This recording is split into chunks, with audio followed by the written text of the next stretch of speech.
Samuel ဖြည့်သည်ဆိုလို့ရှိရင်ကျွန်တော်တို့က answer the exam မဟုတ်ပါဘူးရှင်အားလုံးပဲမင်္ဂလာပါရှင်ဟုတ်ကဲ့အဲ့တော့ကျွန်တော်ကဒီသင်ခန်းစာဗီဒီယိုဖိုင်လေးကကြတော့ကျွန်တော်တို့လူတိုင်းဒီပါထိတွေ့ရတဲ့စတုံးလေးအသုံးပြုရတဲ့စတုံးလေးဖြစ်တဲ့ Samuel ဖြည့်တယ်โอเคအဲ့လို Samuel ဖြည့်ရဆိုကျွန်တော်တို့ဘယ်လိုလေးပြောကြမလဲပေါ့โอเคများသောအားဖြင့်ကျွန်တော်တို့ Samuel ဖြည့်တယ်ဆိုရင်ကျွန်တော်တို့က answer the exam answer ကိုတွားပြီးတန်းပြီးတွေးမိတယ်နော် answer ကိုတွားပြီးတွေးမိရဆိုလို့ရှိရင် answer the exam ဆိုလို့ရှိရင်မှားပါတယ်ရှင်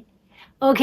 အဲ့တော့ကျွန်တော်တို့ Samuel ဖြည့်တယ်ဆိုလို့ရှိရင်ဘယ်လိုလေးသုံးမလဲအခုပုံစံလေးတွေနဲ့ကျွန်တော်တို့ Samuel ဖြည့်တယ်လို့ပြောချင်အသုံးပြုလို့ရပါတယ်ရှင်โอเคစလိုက်ရအောင်ဒီတော့ကျွန်တော်တို့နံပါတ်1 take an exam Samuel ဖြည့်တယ်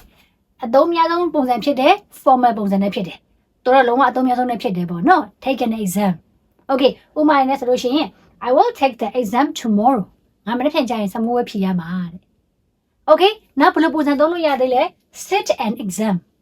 Samuel ဖြည့်တယ်နော်ဒါလေးလည်းလှတယ်နော်တော်တော့ကျွန်တော်တို့အဓိကတော့ British English ပေါ့နော် British English ကအသုံးများတဲ့စကားလုံးလေးဖြစ်ပါတယ်နော် okay အဲ့တော့ဥပမာနဲ့ဆိုလို့ရှိရင် I will sit the exam next week ဒီဘယ်ငါနောက်တစ်ပတ်မှာ Samuel ဖြည့်ရမှာတဲ့ okay နောက်ထပ်ဗာလေးရှိသေးလဲဆိုတော့ do an exam okay ဒါလေးရတယ်ကျွန်တော်တို့ British English ကအသုံးများတယ်နောက်တစ်ခုက informal ပုံစံပေါ့ formal တော့သိမဆန်ဘူးပေါ့နော်အဲ့ဒီပုံစံလေးလည်းဖြစ်ပါတယ်တဲ့သုံးလို့ရတယ်ပေါ့နော် do နဲ့လည်းလေနော်အဲ့တော့ဥပမာနဲ့ဆိုလို့ရှိရင် she did very well in the exam အဓိပ္ပာယ်ကသူမ Samuel မှာကောင်းကောင်းမွန်မွန်ဖြေနိုင်ခဲ့တယ်တဲ့ okay နောက်ထပ်ကျွန်တော်တို့ number 4 write an exam ဒါလေးလည်းတွေ့ရတယ်နော် write an exam ကကျွန်တော်တို့တချို့နိုင်ငံတွေမှာသုံးများတယ်အဓိကတော့ကျွန်တော်ကသူက India တို့ Singapore တို့မှာသုံးများတဲ့စကားလုံးတွေဖြစ်ပါတယ် okay ဥပမာနဲ့ဆိုလို့ရှိရင် he will write the final exam tomorrow သူမနေ့ပြန်ကြရင်နောက်ဆုံး Samuel ဖြေရမှာတဲ့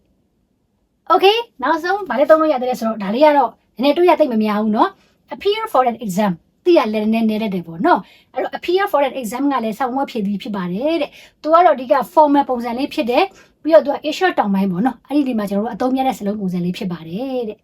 okay အဲ့တော့ဥပမာအနေနဲ့ဆိုလို့ရှိရင် she will appear for the entrance exam သူမကဝင်ခွင့် Samuel ဖြည့်ရမှာတဲ့အဲ့ဒါဘာဖြစ်ကျွန်တော်တို့ appear for the exam တွေ့ရင်ဒါဒီ Samuel ဖြည့်သည်လို့သိရမယ်ပေါ့နော် okay အဲ့တော့ကျွန်တော်ဒီနားလေးမှာသိထားရမှာဒီ